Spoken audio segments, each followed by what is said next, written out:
Kalau kita dengar kata samurai, apa sih yang langsung kebayang? Pasti prajurit gagah berani, dengan pedang katana, yang siap mati demi kehormatan kan? Tapi, di balik legenda yang keren itu, ada sebuah kisah yang jauh lebih rumit loh. Yuk kita bedah realita di balik mitos samurai. Oke, kita mulai dari gambaran yang paling ikonik ya. Ini adalah kisah legendaris Benkei, seorang biksu prajurit. Konon, bahkan setelah tewas, tubuhnya yang penuh anak panah tetap berdiri tegak demi melindungi tuannya. Nah, inilah citra abadi seorang samurai. Kesetiaan total sampai titik darah penghabisan. Cerita sekeren ini tentu aja nggak berhenti di buku sejarah aja. Pengaruhnya itu meresap kuat banget ke budaya kita, bahkan sampai sekarang. Kita semua pasti pernah lihat kan, entah itu di film klasik karya Kurosawa, film-film Hollywood, atau pas kita lagi seru-serunya main game yang membawa kita ke dunia feodal Jepang. Gambaran samurai ini tuh rasanya kuat dan akrab banget buat kita semua.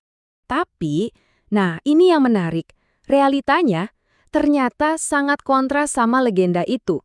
Percaya nggak? Kalau asal-usul mereka itu jauh banget dari citra penguasa yang mulia.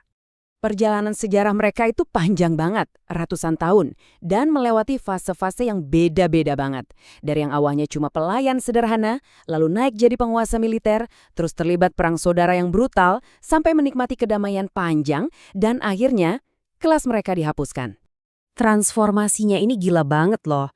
Awalnya kata samurai itu artinya pelayan. Ya mereka itu semacam pegawai negeri atau peserta wajib militer.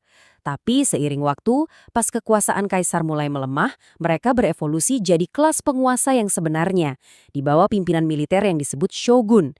Kaisar sih tetap ada, tapi cuma sebagai simbol. Kekuasaan nyata ada di tangan para samurai. Angka ini bukan sembarang angka. Ini adalah mimpi buruk terbesar yang pernah dihadapi Jepang dan para samurai. Ini jumlah pasukan invasi Mongol yang kedua di abad ke-13. Sebuah kekuatan yang waktu itu kelihatannya mustahil untuk dihentikan. Dan disinilah legenda mereka benar-benar ditampa.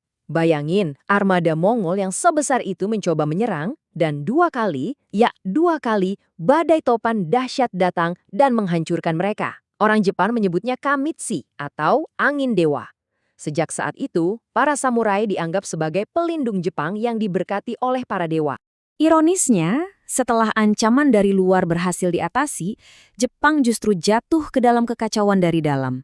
Dan justru dari kekacauan inilah kode etik mereka yang paling terkenal itu lahir. Coba bayangin 100 tahun. 100 tahun penuh perang saudara tanpa henti. Periode Sengoku ini adalah masa di mana para tuan tanah yang kuat atau daimyo saling bertarung buat memperebutkan kekuasaan. Ini adalah ujian yang paling berat bagi para samurai. Nah, di tengah pertumpahan darah inilah sebuah filosofi yang kuat berkembang. Bushido. Ini bukan hukum tertulis ya, tapi lebih ke seperangkat prinsip yang jadi pegangan hidup seorang samurai. Intinya sederhana tapi mendalam. Kehormatan itu lebih berharga daripada nyawa itu sendiri. Ini adalah 8 pilar dari Bushido. Kalau kita lihat, ini bukan cuma soal berani di medan perang ya, tapi juga soal keadilan, ulas asih, bahkan kesopanan dalam hidup sehari-hari. Setiap nilai ini, dari integritas sampai pengendalian diri, adalah yang membentuk karakter seorang samurai sejati. Setelah periode Sengoku yang super brutal itu, Jepang akhirnya berhasil disatukan. Ini memulai sebuah era perdamaian yang panjang banget. Tapi, damai ternyata justru menciptakan krisis identitas buat para samurai. Yep, lebih dari 250 tahun. Selama itulah Keshogunan Tokugawa berhasil menjaga Jepang tetap damai dan bersatu. Era ini dikenal sebagai periode Edo. Artinya, nggak ada lagi perang besar yang perlu mereka menangkan. Perubahannya itu drastis banget. Dari prajurit yang pegangannya tombak dan senapan di medan perang, samurai berubah jadi birokrat dan administrator pemerintahan. Pedang mereka yang sepasang, yang dikenal sebagai daisho, sekarang lebih jadi simbol status daripada senjata yang dipakai bertarung. Tapi, perdamaian ini ada efek sampingnya.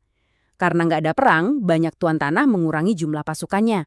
Akibatnya, banyak samurai kehilangan tuan dan pekerjaan. Mereka inilah yang jadi ronin, samurai tak bertuan. Ini jadi masalah sosial baru, karena banyak dari mereka terpaksa jadi pengembara atau bahkan penjahat, cuma buat bertahan hidup. Selama 250 tahun itu, Jepang menutup diri dari dunia luar.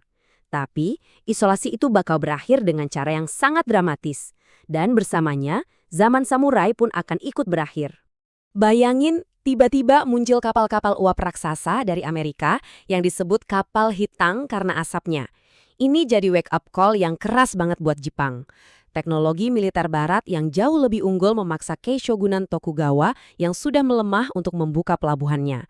Peristiwa ini memicu rentetan kejadian yang mengubah Jepang selamanya. Dan dari situ, semua berubah cepat. Kekuasaan dikembalikan kepada kaisar dalam sebuah peristiwa yang dikenal sebagai Restorasi Meiji. Pemerintah baru ini langsung gerak cepat melakukan modernisasi besar-besaran. Dan itu artinya, kelas samurai secara resmi dihapuskan. Hak istimewa mereka, termasuk membawa pedang di depan umum, dicabut. Era para prajurit telah berakhir. Tapi, apa semangat samurai benar-benar ikut mati? Oh, tentu tidak. Meskipun kelas mereka lenyap, nilai-nilai dan pengaruh merekalah yang justru ikut membentuk Jepang modern. Para mantan samurai, dengan bekal pendidikan dan disiplin mereka, nggak menghilang begitu saja. Mereka cuma ganti medan perang. Lihat saja data ini. Mereka menjadi pemimpin di dunia bisnis, pemerintahan, dan pendidikan. Mereka menerapkan prinsip-prinsip Bushido untuk membangun Jepang yang baru dan modern. Ada satu kutipan dari kitab Hagakure yang sepertinya merangkum filosofi inti mereka. Jalan samurai ditemukan dalam kematian. Ini bukan berarti mereka cari mati loh. Maksudnya adalah, dengan siap dan menerima kemungkinan mati kapan saja demi tugas dan kehormatan, seorang samurai bisa hidup sepenuhnya tanpa rasa takut. Dan ini membawa kita ke sebuah pertanyaan terakhir untuk direnungkan. Para samurai mendefinisikan kehormatan mereka lewat pedang dan kesetiaan pada tuan. Nah, di dunia modern kita, di mana pertempuran kita bentuknya beda, bagaimana cara kita mendefinisikan dan memperjuangkan kehormatan kita sendiri? Sebuah pertanyaan yang mengalih, bukan?